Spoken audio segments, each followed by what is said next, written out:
लेकिन बहरहाल वो मजबूर होते हैं। तो इस बात का सारों को एहसास होना चाहिए।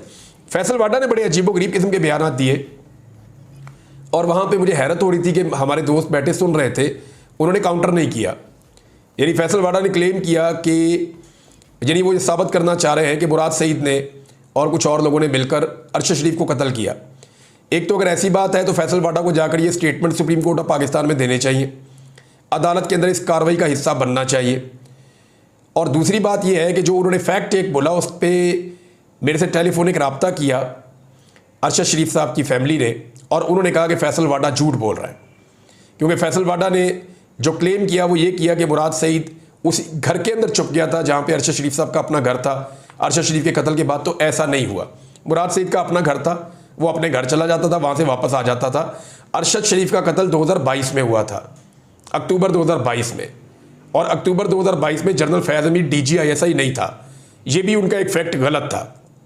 दूसरी बात यह है कि अक्टूबर 2022 के बाद हमने बहुत दफ़ा देखा, 9 मई तक हम लगातार देखते रहे कि वो मीडिया से बात भी करता है, सोशल मीडिया से बात भी करता है। मुराद सईद हर जगह पे ट्रैवल भी करते हैं, इमरान खान के साथ भी रहते हैं।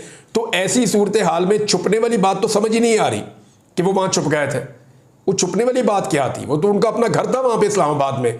तो फैसल वाडा साहब ने जो है वो एक अजीबोगरीब किस्म के स्टेटमेंट दिए। उनकी फैमिली कह रही है सब गलत है, हमारे घर में कोई नहीं रहे। मुराद सईद साहब वहाँ पे जो एनेक्सी है उसके अंदर जो मेहमान रहे उनके उन्होंने मुझे नाम भी बताया कि ये लोग सिर्फ उन दिनों में वहाँ पे रहे थे और मुराद सईद सिर्फ आते थे और वापस चले जाते थे, जैसे बाकी सारे दोस्त आते थे और वापस चले जाते थे। मैं खुद वहाँ पर मौजूद था। मुझे हालांकि वहाँ उन्होंने कहा भी कि अगर आप रुकना चाहिए, मैंने कहा नहीं जी मेरे पास जगह है। मैं फिर किसी और एक दोस्त का घर है वहाँ जाके रुका, वहाँ से फिर हम वापस आ जाते थे रोज़ाना। नाज़रीन, वो कादी साहब वाली खबर रह गई, अगले वीलॉग में तफसील के साथ बताऊंगा। लेकिन आपको मैं ये बता दूं कि पहली मरतबा कादी फ़ायद ईसा साहब ने खुद सहाफ़ियों के सामने बैठकर ये कह दिया है कि मैं तौसी नहीं लूँगा।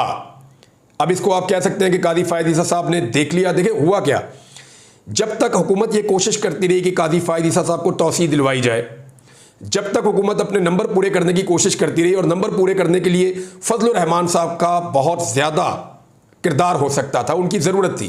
फिर फजलुर रहमान साहब का सुप्रीम कोर्ट ऑफ पाकिस्तान में फ़कीदुल मिसाल किस्म का इस्तकबाल भी हुआ और उनको बहुत प्रोटोकॉल भी दिया गया कादी फ़ायद ईसा साहब की जानिब से। लेकिन इसके बावजूद फजलुर रहमान साहब ने हुकूमत को 2/3 अक्सरियत के लिए सपोर्ट नहीं दी। फजलुर रहमान साहब जब सपोर्ट नहीं देंगे तो कादी फ़ायद ईसा साहब की एक्सटेंशन नहीं हो पाएगी। हुकूमत ने पूरी कोशिश की, पूरा जोर लगाया। जब तक हुकूमत जोर लगाती रही तो कई महीनों तक कादी फ़ायद ईसा साहब इस मामले पे बिल्कुल खामोश रहे। लेकिन जब हुकूमत हार मान गई, हुकूमत को पता चल गया कि फजलुर रहमान साहब की सपोर्ट नहीं मिल रही और उसके पीछे एक वजह है। मैं अगले वीलॉग में आपको बताऊंगा कि फजलुर रहमान साहब हुकूमत को क्यों सपोर्ट नहीं दे रहे और कितनी सपोर्ट देना चाहते हैं। ये खबर है पक्की, मैं आपको बताऊंगा किसकी कहाँ मुलाकात हुई।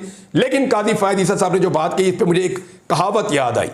वैसे ही कहावत है, आपको सुनाता हूँ कि अंगूर खट्टे हैं। वो लोमड़ी बहुत कोशिश करती है ना अंगूरों तक पहुँचने के लिए, तो बहुत छलांगे मारती है।